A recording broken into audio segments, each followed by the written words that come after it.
भैया जी रमेश कुमार चौधरी जी, ग्राम दौलखा, ठाकुर माधोपुरवा। रमेश कुमार चौधरी जी बड़कोई भैया के तरफ से 21 रुपए की पुष्पांजलि भगवान के राजा बलि के दरबार में बामना अवतारी नारायण के भिक्षा में दान समर्पण है। देखें आप हमारे भैया, बड़े भैया रमेश कुमार चौधरी जी की मनोकामना भगवान सफल करें, उनके बाल बच्चों की फुलवारी प्रफुल्लित खुशहाल रहे, लक्ष्मी जी की कृपा से 21 लाख की दौलत उनकी हवेली में परिपूर्ण हो और उनके द्वार पर आनंद की बधाइयां बजे, यही हमारी शुभकामना है। बोले सच्चिदानंद भगवान की। राजा बलि ने जब ये प्रश्न किया तो भगवान विष्णु को अंत में कहना पड़ा कि राजन, धन तो नहीं बड़ा है बल्कि बड़ा है धनी, जो धन को सुरक्षित रखता है, उसकी रखवाली करता है।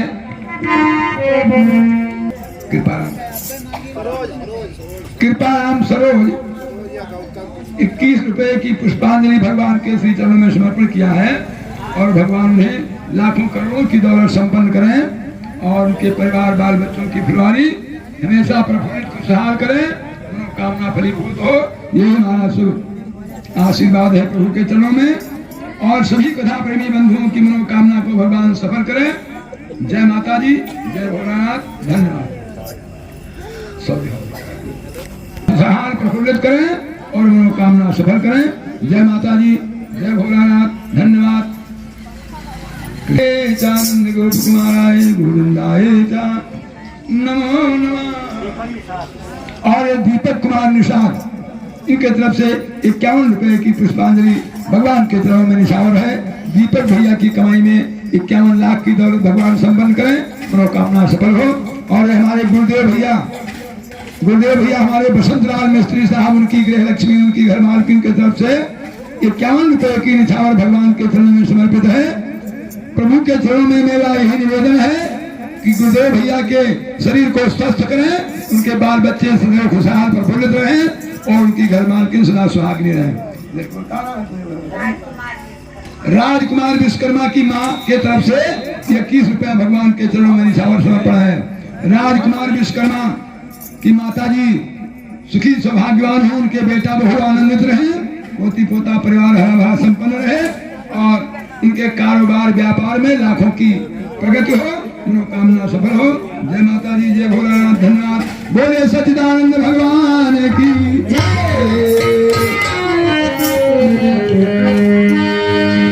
श्री सुखदेव जी कहते हैं कि हे राजन,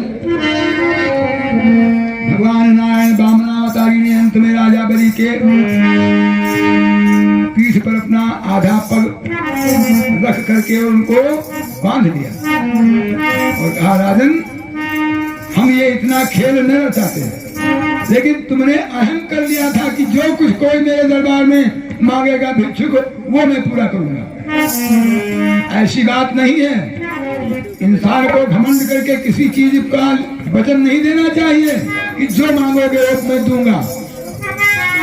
हमारे केवल अहंकार के अंकुर को नष्ट करने के लिए मैंने ये खेल रचा था। जाओ, अब जो कुछ तुमको मांगना हो मांग लो, बोलो, ये तीनों लोग का नाज तुमको वापस दे दे। राजा बलि ने कहा, प्रभु, दिया हुआ दान में कभी वापस नहीं दे सकता, बस केवल मैं यही आपसे वरदान मांगता हूँ, इस प्रकार का छल आने वाले युग में न करना, नहीं तो कोई संत ब्राह्मणों का सम्मान उठ जाएगा धरती से, कोई नहीं मानेगा। भविष्य में ये जमाना अब यहीं से संपन्न है, आगे कलयुग आने वाला है और कलयुग में जो कहानी होगी तो भैया केवल भलाई और बुराई ही रह जाएगी संसार में और दूसरा कोई काम नहीं। जो कोई लोग भलाई करेंगे उनका लोग नाम प्रसिद्ध करेंगे, मशहूर करेंगे कि फला इंसान बड़ा भले मानुष रहा, और जो लोग बुराई करेंगे उनका भैया लोग दुनिया में धिक्कारी। तो हमारे संत महापुरुषों का कहना है बंधुओं, गया राम और श्याम का अब जमाना,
जो है किसी के साथ छल न करना, जिससे कि ब्राह्मणों का सम्मान न उठ जाए पृथ्वी से। तो बंधुओं, इसी प्रकार भगवान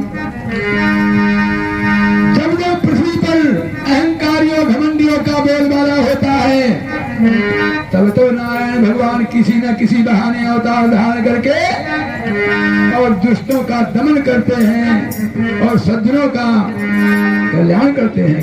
श्रीमद् भगवद गीता में भगवान नारायण ने कहा है, विष्णु कृष्ण भगवान ने, कि यदा यदा ही धर्मस्य ग्लानिर्भवति भारते अभ्युत्थानं धर्मस्य तदात्मानं सदाम्यहम्। जब जब इस पृथ्वी पर धर्म की ग्लानि होती है, धर्म का विनाश होता है, तब तब धर्म का उत्थान करने के लिए, धर्म की पताका को फहराने के लिए अभ्युत्थानं धर्मस्य तदात्मानं सदाम्यहम्।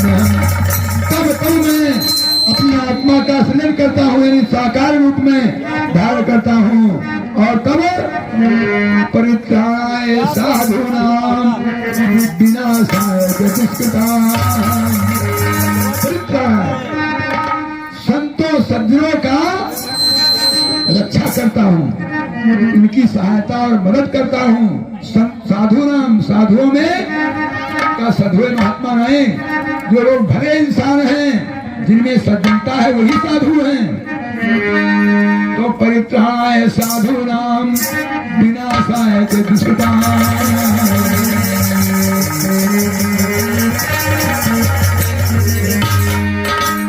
संतों का, सज्जनों का सहायक बन करके दुष्टों का दमन करता हूँ। सुखदेव जी महाराज कहते हैं कि जब जब होई धर्म करे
पृथ्वी पर धर्म की पताका को फहरा करके और अपने साकेत धाम को चले जाते रहे।